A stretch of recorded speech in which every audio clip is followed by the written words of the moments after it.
Hello, fellow Gwent players, and welcome to my review of the Way of the Witcher expansion. Now, I haven't done this before for the previous expansions, but I thought, hey, why not just do something new, do something interesting, and give you my opinions on what I think of the whole Way of the Witcher expansion and what it means for the future of Gwent, maybe. So here I am in the deck builder looking at all these Way of the Witcher cards. You can obviously look at the card sets on the bottom right of your sort of search folder, and I'm just gonna talk about every sort of faction, neutrals as well, and just give my opinion on the cards that they've added to the game. So let's start off with neutrals. Obviously, I do feel like the neutrals definitely are really interesting. My favorite obviously being Idaran. This is a very cool design.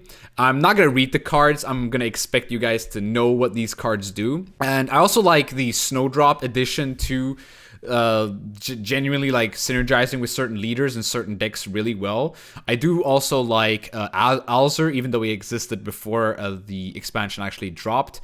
And yeah, apart from that, also cards like Leo and Berengar just work with the whole Witcher archetype, and Quen as well is not auto-included in Witcher decks, but there are certain decks that do like to synergize with him, as well as Triangle within a Triangle being quite an efficient card. It's not necessarily good. You can play it in certain decks. You can obviously also cut it, and there's definitely different options, but it's definitely a card you can play with something like Alzur, for example, to sort of synergize with it. And I think overall, I think the neutrals, apart from Maxi, which isn't played at all. I mean, the thing with Maxi is they kind of added this card to play around the Nilfgaard deck manipulation archetype, but she herself just isn't that strong of a card. She might need a secondary ability. It's kind of looking into your deck for 6 points doesn't feel that great. But also Cosimo is an awesome meme card. I love Cosimo. I love people who've experimented with him. And yeah, in general, I feel like neutrals for this expansion have been very solid. I really like these two, the Idaran and Snowdrop, as I said. And I don't feel like these are oppressive cards. These are cards that you can put into certain decks, and they work with certain decks, and they don't work with every deck. These are still cards that require synergies or deck building, unlike previous expansions where they just added neutrals that you could put into any deck and they would just be OP. Crimson Curse probably was the biggest offender of that, but with this expansion they actually did really well, in my opinion, with the neutral cards. Now we move on to monsters. Now, monsters is quite interesting. They have two very insane cards, and then the rest is kind of meh, right? We have Fuka, which is terrible. We have Hybrid, which isn't great. We have Succubus, which you could kind of play your deck around or build your deck around, but it isn't that fantastic. I'd rather still play something like Ruahin or Detlaf to kind of get the same effect, because it does still require a lot of setup. Chimera is also very interesting. I don't see it a lot, but it can definitely see play in certain decks, or I do feel like some decks will emerge with Chimera. Spontaneous Evolution is actually surprisingly disappointing, in my opinion. I thought this was going to be better. The problem with it is just that it has two abilities that work, and the last one with the Ogroids is just kind of bad. I do love Werat. Werat is a very cool card. I wish that it was coded a bit different though with cards like Ruahin, because with Ruahin, you play Ruahin next to it, it consumes the Ruahin, but the Ruahin won't come out till the end of the next end of your turn, right? So you have to wait an entire turn for the Ruahin to come back. And I wish that was coded a bit different, because imagine having a 4-point per turn engine with this big rat. That would just be funny as hell. So maybe they changed that, or maybe they won't, who knows, but I wish that was an interaction that existed. And in general, I feel like Werat actually bails out a lot of consume decks, because it just gives you a free consume at the end of your turn. It's not like Karin, where Karin just goes way too tall. It can also sort of distribute its boost into units, which is a really cool effect as well. So I really like Werat. It's not competitive, but I do like the design and where it's sort of heading for monsters. It's a really cool card. Then we have Idr. Idr isn't fantastic in itself. It is kind of okay, but it's not great. Dol Duluk is kind of lazy, I feel like, because their bronze cards aren't great as well that you have. The deployability isn't that great. And the order doesn't really help in any way. I don't feel like the look is necessarily good for something like monsters. It could have been nice if it, did something more interesting for the faction. And now we get to the main cards. Maybe I'm not going to be talking about every faction as detailed as I will be talking about Vi or Koschei. Koschei, I was expecting it to be auto-included in monsters, and it will definitely see a rise in popularity once Vi is going to be sort of hammered the nerf. But yeah, Koschei, I think, is a very interesting design. I think the Adrenaline 4 hits the sweet spot just right. Because if it had earlier Adrenaline, you just clog your side of the field. And it doesn't go for as long as it needs to because of the Andrega larva that would just continuously spawn off of it. And the thrive value that you would get off of it. So I do feel like Koschei is actually quite fine. You can definitely play decks around it. And there will definitely be more decks that immerse in the future that will see Koschei play. The thing right now is, I have to actually mention this, is kind of like away from monsters and in general, the meta in general.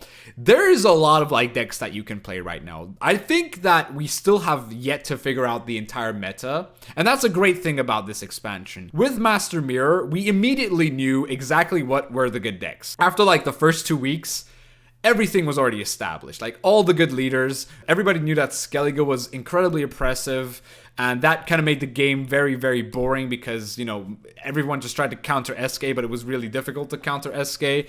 And with this expansion, there actually hasn't been a single hot fix. I mean, there have been some like bug issues or bug fixes, but there hasn't really been something as oppressive as SK was with Master Mirror. And I feel that's a very clean way to create an expansion, because if it's not that way, there's not like a oppressive deck that exists, and let me get to Vi later, and I will get to Vi, which technically is an oppressive deck. I do feel like there is definitely still potential within the meta to develop into something more, right? You could still get more decks immerse slowly and steadily into the light that could be competitive, or meme decks, or just like generally like ideas that can see more like worked around or like optimized. Like it's all about optimization. There are decks that exist. It's all about optimizing these decks. And I feel like there's still very much space for optimization in a lot of decks that are going around in this meta. And now we talk about Vi. Vi is definitely a problem. The problem with Vi isn't necessarily the fact that it is too good. The problem with Vi is that it kind of takes away the identity of a card game, right? You want your card game to sort of make you think. You want to think about the turns or the way that you play.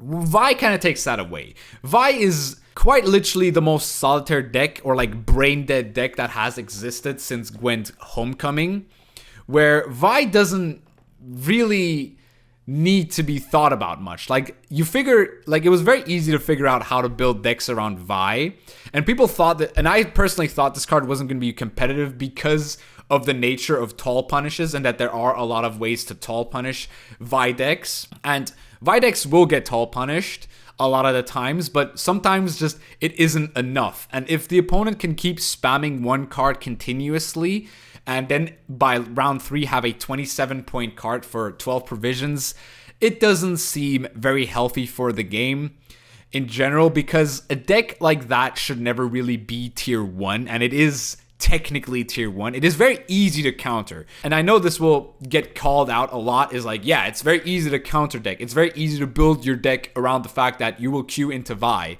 But then there are also decks that just work against other decks but just lose automatically to Vi, and that's just a problem. It turns the game into like a rock paper scissors, which it never should be. A game like Gwent isn't really built upon the rock paper scissors strategy entirely, because Gwent deck building in general requires you to have a little bit of everything. You have to have a little bit of control, you have to have a little bit of engines, and you have to have a little bit of points. And if you can build your deck around those strategies and also have synergies within that strategy, that's what makes a good deck in Gwent. Vi kind of just plays for points and nothing but points. So there's not really anything to counter it when it comes to like playing against control or sort of like engine lists that take a bit more time to set up their stuff, where Vi can just like kind of spam and like brain deadly spam the Vi continuously, which just isn't healthy for the game. How would I suggest they change Vi? I don't know. Personally, I don't think it's up to me to sort of say how they fix this card. You could say that the increase of base power could be lowered to a 2, and I don't think that a provision and power nerf will sort of help the situation. I feel like in general the design of Vi is a bit too powerful for how little thinking goes into playing it. And yeah, that's my opinion on Vi. And let's move on to Nilfgaard. Nilfgaard. Now Nilfgaard has seen more buffs in the hotfix than it has seen in sort of the cards that it received this expansion. For example, the bronze cards aren't fantastic. I would say pretty much all of them are kind of bad. Witcher Mentor I thought was going to be good, but it isn't really that good. The good cards are mainly Ivar and Kolgrim. And Kolgrim kind of is like a strategy in itself, which I really like. This is like a whole card that you want to play around, which is obviously awesome. And Ivar is just a solid card to give Nilfgaard. In general, I feel like Nilfgaard hasn't gotten that much more different stuff this expansion. It's just that Nilfgaard has Ball, and Ball is one of the most, like, Ball I think is the best card in the game right now. Like, it used to be Amphibious Assault, but now it is back to being Ball, and it's probably gonna stay that way if they don't sort of change it, because I think Ball in general is just a really, really nutty card. And Ivar is a very nice addition, and the whole, like, deck manipulation archetype is kind of weak. Like, they have a lot of support right now, but it is still a bit weak. And Vipper is just a funny card, honestly. I love Vipper. Vipper is just kind of a meme card. Like, they got a lot of, like, meme stuff, Nilfgaard. But I think, like, in general, Nilfgaard, with the buffs they got from the whole portal change and the buffs that they got from the Alba Armored Cavalry change, and also Brathens being buffed quite slightly, there's a lot of like ways you can play Nilfgaard cards, and you don't necessarily have to add these cards, but these cards themselves kind of created a new archetype. And the problem with this is, like, Nilfgaard getting this archetype kind of requires, now there needs to be more cards like this, right? And this archetype in general is a bit toxic, I would say, because it requires your opponent to draw his best cards in round 1. Otherwise, he's going to have a really bad time with you clogging his deck. And that's kind of poor design, but it isn't competitive, which is why it's not a problem just yet, right? It's only going to be a problem if, like, these cards become, like, super buffed and it becomes like a tier 1 deck. That's when people are going to start, like, properly complaining about it. As for now, I feel like Nilfgaard is in a pretty decent spot. The cards that they got for the expansion aren't necessarily the best, but with the patch and the sort of, like, buffs that the faction got as a whole, I do feel like it is in a pretty good spot right now. Now, Northern Realms. Oh boy. Northern Realms definitely has the worst expansion this season. It was obvious that they were going to have the worst expansion this season. None of these, like, the problem with, like, Northern Realms getting these Witcher cards is, like, a lot of Northern Realms archetypes are based around the fact that you have soldiers, humans, and yeah, that's really it. That's all that Northern Realms kind of played for before they got these new cards. And these new cards don't really play for that well of a strategy anyway. The only good card they really got was this Griffin Witcher. Apart from that, pretty much every card is kind of useless. And that's kind of a problem. Like, Northern Realms definitely got left in the dust here. And I do feel like Northern Realms is still kind of competitive because of, like, the nature of Northern Realms and the cards that they already had before the expansion. So it's not the end of the world for Northern Realms not to be tier 1. But they definitely need to give Northern Realms better cards for the next expansion, because these cards will not be able to carry them through patches, that's for sure. If anything in Northern Realms gets nerfed, Northern Realms is going to be in a really, really awkward spot. So, yeah, this is definitely probably the worst expansion for Northern Realms that I've seen. Like, none of these cards are really that great. Griffin is probably one of the worst cards in the entire expansion. It's so bad. I hate it. I'm going to make a video around it, obviously, at some point, but I just can't get myself to play this card. I've tried to play it on stream, but it's really, really difficult and frustrating to play for this card. Like, compared to Vi, it's just so much worse. It's so much worse. All right, so let's go to Skellige. Now, Skellige got probably the best 2 cards out of the expansion, and that's Gezras and Cat Witcher. Cat Witcher now being kind of on par with something like Endrega Larva. I don't think it's as good as Endrega Larva, but it's really, really close to it. And Gezras just being good. Sabretooth not necessarily being the best card, but it's definitely funny to play around. Skellige Castle being able to play a Cat Witcher, obviously that's pretty good. And Cat Witcher Mentor, also a really nice card, as well as Gaetan being a very, very powerful card. The rest of the cards are kind of meh, or just bad. But yeah, these cards really define the way Squirtle works right now. And that's really cool because the Squirtle tends to sometimes be a bit vanilla. But now with this whole movement archetype added to it, it just feels a bit less vanilla because the cards just keep moving up and down the field. And there's ways to counter it. There's also ways to sort of play around the counters. And yeah, the thing is with this whole sort of like movement archetype is like you can kind of slap this into any deck, right? You can slap the Cat Witchers into any deck. You can slap these Mentors into any deck. You do need sort of some synergy with the Mentor and like Gaetan. But like Gezras, you can literally slap into any sort of Squirtle deck and it will get you good value. So I feel like Squirtle might be a bit overtuned. I'm not sure if it actually is overtuned. I don't think they should nerf anything just yet, but it definitely is in a very good spot right now. So me personally, I don't think they need any sort of like changes as of now. No nerfs, definitely not buffs. And yeah, maybe like focus on some other cards for the moment when it comes to Squirtle. Skellige. So Skellige, I actually predicted it to be tier 1. I actually predicted this to be the best faction after the expansion. It's kind of is tier 1, but not in the way that I expected it to be. I expected Arnachat to be more than a meme. I expected this card to be absolutely insane, but it kind of sucks. I expected Dire Bear to be absolutely crazy. And the only good cards they got are the Hearn-Kaduk and the Bear Witcher. But these are still really, really good cards, right? Especially the Hearn-Kaduk. That card is absolutely mental. If you play the Bear Witcher, and the order ability gives you another 6. So it's an 8 plus 6, which is 14 points on an 8 provision card. If you can obviously set up a second healing card for it, which shouldn't be too hard in Skellige. And like this card kind of like carries Skellige because Skellige was already really powerful. I think the thing with Skellige is that these cards haven't really been like power creeping Skellige. I feel like Skellige Warriors are still really strong, and Lippy just got better because of mostly the Roach and Knickers change, and I guess this card being absolutely busted, honestly. So yeah, this is just like in general okay. I don't think Skellige needs any changes in general. I don't think Arnachat should get a buff. Maybe if it's 8 power, it could be a bit better. It would change the entire math on the card for sure.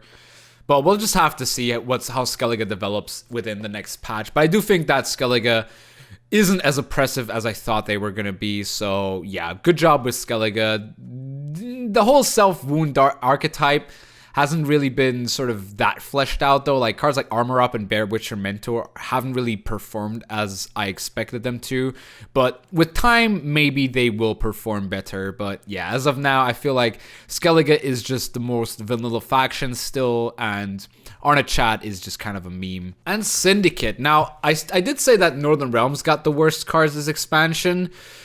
Well, Syndicate kind of also got the worst cards, but the thing with the Syndicate cards is that I feel like these can be sort of fixed, right? I feel like a lot of the cards can be sort of buffed to a certain extent where they actually become like really, really good. For example, like this Fallen Rayla card is a meme right now, but it can definitely evolve further than a meme. Like, I don't think the card needs Adrenaline in general. Like, if they remove Adrenaline from Fallen Rayla, the card doesn't really change that much. It just becomes better. And I feel like the card at 5'11 with the stat line just isn't good enough to justify also having Adrenaline 3. It needs better stats, right? And then there's the bronze cards.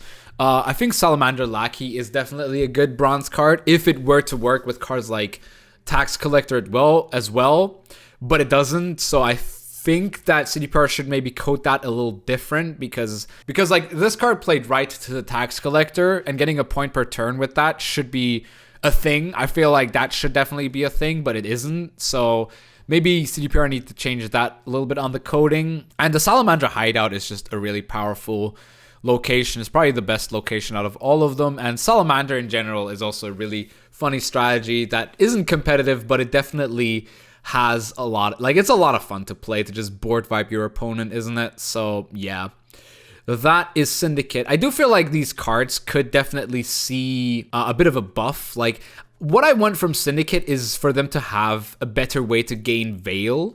Like, none of these cards work without Veil, realistically. Like, the Salamander Abomination with Veil would be really, really powerful, but it doesn't have Veil. Like, there's no way to give Veil in Syndicate right now, which is kind of a problem. Like, there should be a card in Syndicate that gives Veil, and there's a very easy way to fix that, right? There's a lot of, like, cards that you can kind of change that just aren't seeing play. For example, something like Oxenford Naturalist could be a card that has the fee 2 give a unit Veil, or like fee 1 give a unit Veil. Like, that would just be a very interesting design on a card.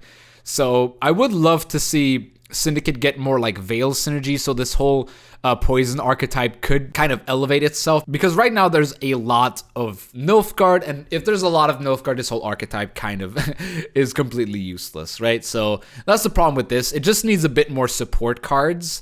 I hope they will give it more support cards in the form of patches, and not just like next expansion, that's gonna be when this is gonna pop off. I want them to actually give like proper support for this in cards that just don't see play in Syndicate, because there are a lot of cards in Syndicate that don't see play that would really work well with this whole archetype. And yeah, in general, I feel like this expansion did open up a lot of like interesting strategies. One could say it's a bit of a disappointing expansion for the fact that there are only 70 cards, but I feel like if there is a proper amount of balance patches in these upcoming months, because we're gonna have to wait 6 months for the next expansion, which is a very, very long time, and I'm kind of scared about this becoming a bit stale. So I really hope CDPR put out a lot of balance patches in these next 6 months, or like pull out some, you know, cards that feel like Alzer, like where there's like every faction gets like one card 1 month to sort of spice up the meta a little bit, so to sort of give the people something to play, to give them content, because like a card game needs content. This card game needs content, and there hasn't been a lot of content in these last few years. Like this last year, there's not been a lot of content, and I do hope for CDPR to get more content for this game, because it definitely needs more content. And yeah, in general, I feel like I'm very happy with this expansion, especially as a memer myself. I do feel like this expansion opened up a lot of ways to play dumb stuff and kind of get away with it, which is awesome. Like, that's just really cool. Like, that's just like abstract strategies have been opened up with this expansion, and that's just really, really nice. I really like that. So yeah, that's my thoughts on the expansion. I don't know if I can rate it or anything. There's really no point. You heard what I said. You saw what I did.